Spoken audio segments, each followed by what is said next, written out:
Bon, bonjour à toutes et tous, bienvenue sur la chaîne de Courtside Club. Aujourd'hui, on va parler de basket encore une fois avec Vincent Fauché, mais on va parler de basket 3-3 parce que Vincent fait partie de l'équipe de France de basket 3-3. D'ailleurs, il a fait partie de l'équipe qui a gagné pour la première fois de l'histoire du basket français 3-3 un Masters, mais on reviendra par la suite. Entre-temps, n'oubliez pas de vous abonner, les notifications et tout ce qui va bien. Donc Vincent, merci d'être avec nous. Bonjour. Et puis, on va commencer en vue du sujet. Est-ce que tu peux nous raconter un petit peu ton parcours et comment, d'un basketteur 5-5, formation classique, on bascule sur le 3-3 avec succès? Bonjour à tous, ravi d'être présent pour cette vidéo. Moi j'ai commencé le basket dans le Nord. Je suis originaire des Hauts-de-France, donc j'ai fait tout mon cursus là-bas. Je suis parti à Limoges après en centre de formation. J'ai signé mon premier contrat pro. Je suis allé à la Charité en National 1, puis à Lone Plage. Et comment j'ai basculé dans le 3-3, ça s'est fait avec les stages équipe de France qu'on a pu avoir en 2022 avec Karim Souchu. Voilà, Karim Souchu et Alain Contansou, le directeur technique de la fédération, nous ont présenté le projet de monter une équipe 3-3 professionnelle pour essayer de se qualifier aux Jeux Olympiques.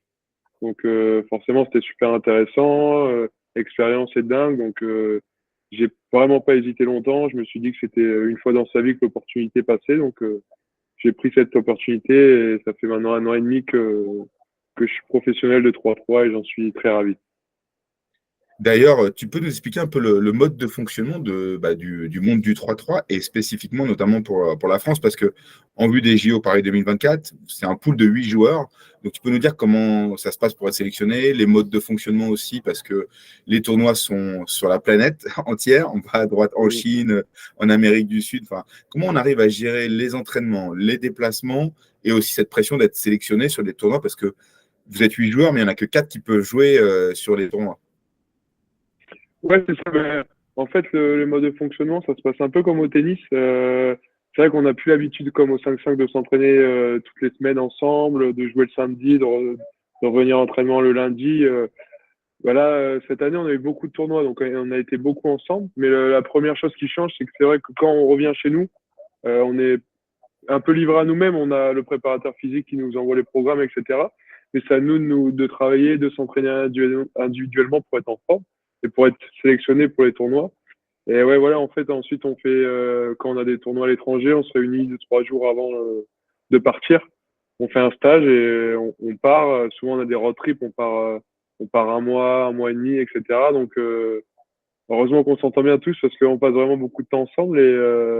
Donc voilà un peu le changement. Ouais, c'est un peu comme au tennis. Et après, comme il y a beaucoup de tournois, forcément, ça tourne. Il y a du turnover. On fait les tournois, on essaie de se reposer parce que c'est vraiment fatigant, tous ces décalages horaires, ces voyages, etc. Nous, voilà, le but, c'est d'être en forme, de se maintenir en forme chez nous quand on a du repos chez nous. Et puis, quand on part en déplacement, être le plus performant possible pour être appelé sur les tournois. Explique à quel point c'est difficile aussi de gagner dans le 3-3 parce que historiquement, c'est plutôt dominé par les, on va dire les équipes serbes, si je ne m'abuse. Et comment vous arrivez à justement renverser un peu cet ordre établi par certaines nations? Comment on arrive à renverser tout ça? Ouais, bah, comme tu dis si bien, ouais, c'est très difficile de gagner un tournoi, un World Tour. Voilà, on était la première équipe à le faire parce que depuis que le 3-3 s'est lancé, comme tu dis, c'est les équipes de l'Est, les équipes serbes, lettonnes, etc., qui ont l'habitude de gagner, qui ont des équipes professionnelles depuis assez longtemps, donc ils ont l'habitude de jouer au 3-3. Nous, avant 3-3 Paris, c'était aller en quart de finale d'un challenger déjà, qui est le deuxième niveau, c'était un petit exploit. Demi-finale, j'en parle même pas. Là, voilà, depuis 1 an et demi, on a gravi les étapes, on a fait des quarts de finale, des demi-finales. L'année dernière, on a fait une finale de master. On arrivait sur des moments à aller loin, mais on était moins consistant. Cette année, on est plus consistant. On a gagné un challenger à Bordeaux avec Franck. Il y avait Franck Alexandre Galin et Léo Cavalière qui joue à Strasbourg, qui était venu nous aider, qui nous a bien aidés. Ouais, sur le master en Chine, on a marqué l'histoire, comme tu dis, parce que c'est la première fois qu'une équipe française gagne. Ce qui est bien au 3-3, c'est que ça joue à rien. Maintenant, ça fait 1 an et demi qu'on est dans la discipline. on s'implante, on sait comment ça se passe, les vis du 3-3, etc. On a le physique maintenant pour tenir. Avant, on l'avait pas. Là, on a le physique pour tenir un match. Le 3-3, c'est pas comme au 5-5, ça change. Et physiquement, ça demande beaucoup d'efforts, vraiment beaucoup d'efforts. Donc là, on a réussi à le tenir. Et voilà, quand on gagne en Chine, à Wuxi, c'est super. Et quand on regarde notre parcours, on gagne en quart de finale d'un point, de 2 points, pardon. On gagne en demi-finale d'un point. Donc, c'est des matchs vraiment couperés de 10 minutes. Donc, ça se joue à rien. C'est des petits détails, c'est le haut niveau. Et après, voilà, en finale, on gagne de 10 parce que Franck Seguela fait un match énorme. Donc voilà, mais on a été super contents et c'est un exploit. Et à la fin, c'est Yao Ming qui vient nous remettre la récompense. Et c'est juste génial. J'aurais jamais pu imaginer avoir une récompense d'une légende NBA au 5-5. Là, au 3-3, je suis en Chine, je gagne un master. Et la récompense, elle est faite par Yao Ming. Donc c'est juste du bonheur et du plaisir, quoi. Ouais, effectivement, j'imagine que c'était une grosse émotion. Et en plus de ça, donc faut savoir, alors, pour ceux qui ne connaissent pas, c'est que dans le 3-3, comme au tennis ou au golf, il y a des prize money à chaque tournoi gagné pour l'équipe. Donc ça aussi, c'est c'est pas inintéressant dans le modèle. Et du coup, avec cette victoire-là, est-ce que vous êtes qualifié automatiquement pour le JO? Il faut encore passer par des process différents. Il y a des qualifs particulières. Je sais que vous êtes au final du Masters de la FIBA World Tour. Ça se passe comment, du coup, si on veut se qualifier pour les JO Paris 2024?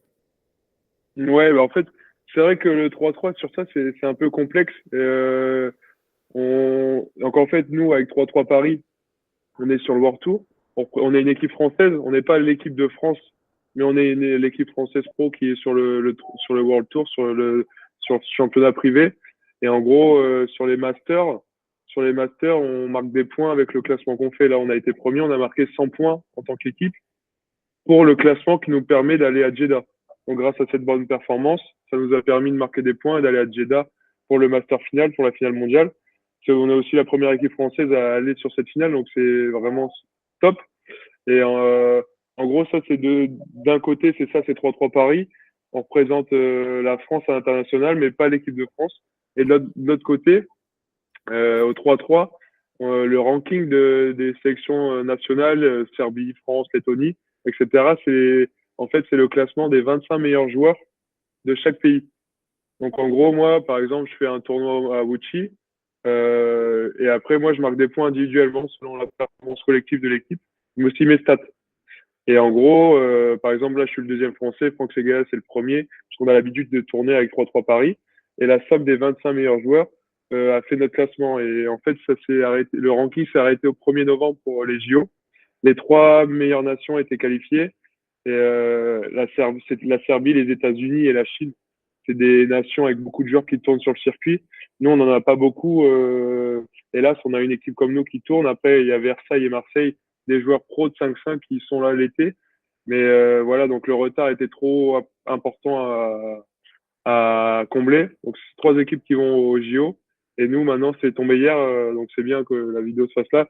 C'est tombé hier. Là, on a 2 TQO en mai, un au Japon et un en Hongrie pour essayer de décrocher le billet olympique. On ne se rend pas compte, hein, on a l'impression que le 3-3, c'est juste du pick and roll basique et des qualités athlétiques. Mais en fait, il y a beaucoup, beaucoup de tactiques, beaucoup de feintes d'écran et ainsi de suite. D'ailleurs, on a vu une vidéo tournée de la Team France avec une double feinte d'écran pour un panier facile. Ça se travaille régulièrement, j'imagine, même, et ça fait partie aussi de l'ADN et de la compréhension du jeu à intégrer par rapport au 5-5. Ouais, c'est ça, vraiment. Ceux qui connaissent pas encore vraiment le 3-3 ou comme moi, quand j'ai démarré le 3-3, je me disais, bon, bah, on est 3 sur un demi-terrain, ça va être des 1 contre 1 et c'est un peu la street et voilà. Et en gros, force d'entraînement, etc. Et quand tu joues contre les meilleures équipes, euh, comme l'effort, il est vraiment intense, les 10 minutes, elles sont intenses. Le but, c'est vraiment de mettre des paniers faciles grâce à des enchaînements d'écrans non porteurs, porteurs, qui changent vraiment du 5-5 sur des combinaisons qu'on peut moins retrouver sur le 5-5. Et là, on a des combinaisons qui marchent au 3-3. Et les meilleures équipes, comme la Serbie, elle, c'est pas du 1 contre 1 pendant 10 secondes, puisque la possession dure 12 secondes. C'est pas un mec qui joue pendant 10 secondes avec le ballon qui va marquer. C'est marquer le plus de paniers possible sans faire de dribble, sans se fatiguer, parce que Comme ça, on préserve de l'énergie. Et donc, c'est vraiment intéressant. C'est des subtilités qu'on apprend au cours des entraînements, des tournois. Et c'est vrai que ça change du 5-5, quoi. Quoi, du coup, pour toi, les qualités majeures d'un bon joueur de 3-3? Ouais, pour moi, un bon joueur de 3-3, il doit être complet. Tu as des équipes maintenant qui ils sont 4 joueurs, ils font la même taille, 1m95, 2 mètres. Faut pas être non plus hyper grand. Mais ouais, c'est un joueur complet, un joueur qui peut avoir une menace extérieure. Parce que, comme tu dis, les 2 points, les shoots extérieurs vous valent 2 points. Donc, c'est 2 fois plus qu'un tir à l'intérieur. Donc, la différence est encore plus marquée qu'au 5-5. Donc, un joueur qui a un bon tir à 2 points, qui peut percuter, qui peut être agressif au cercle et en défense, qui est prêt à tenir les postes parce que souvent avec des déficits, on se retrouve sur des mismatchs et au post-up, au poste bas, c'est dur à défendre si on est en déficit. Donc, on se fait vite cibler en 3-3. Les équipes, elles scoutent, elles sont super intelligentes et si on a un déficit d'un ou deux joueurs au poste bas ou autre, on peut se faire cibler. Donc, ouais, c'est un joueur complet, polyvalent et qui sait tenir en défense le combat physique et l'intensité. Et puis, qui développe aussi un gros cardio parce que c'est important et une qualité de passe, ouais. Une bonne qualité de passe dans les petits espaces. Bah, toi, justement, tu donnerais quel conseil à des jeunes qui se disent bah, en fait, j'ai peut-être plus envie de faire carrière dans le 3-3. Ça serait quoi tes conseils pour ces jeunes joueurs qui voudraient s'orienter sur le basket 3-3 et en faire leur métier?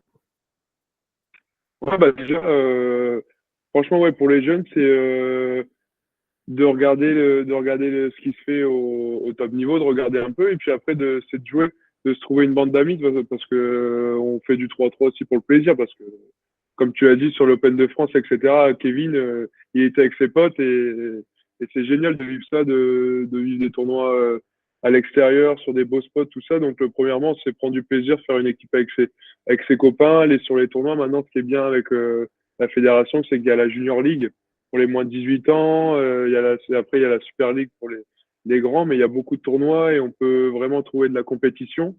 Et voilà, à force d'entraînement, on peut vraiment progresser. Je prends l'exemple d'Hermont, Hermont 3-3, là, qui est sur Paris. C'est des joueurs qui, peut-être qu'au 5-5, ils auraient peut-être pas toutes les aptitudes pour aller au haut niveau. Mais au 3-3, là, ce qu'ils font, c'est bien, ils s'entraînent beaucoup avec leur entraîneur et ils se sont montrés sur des challengers en France. Ils sont allés même à Porto Rico sur un challenger. Donc pour eux, c'est super, ils kiffent. Et ils sont partis d'une bande de potes, ils se sont entraînés dur.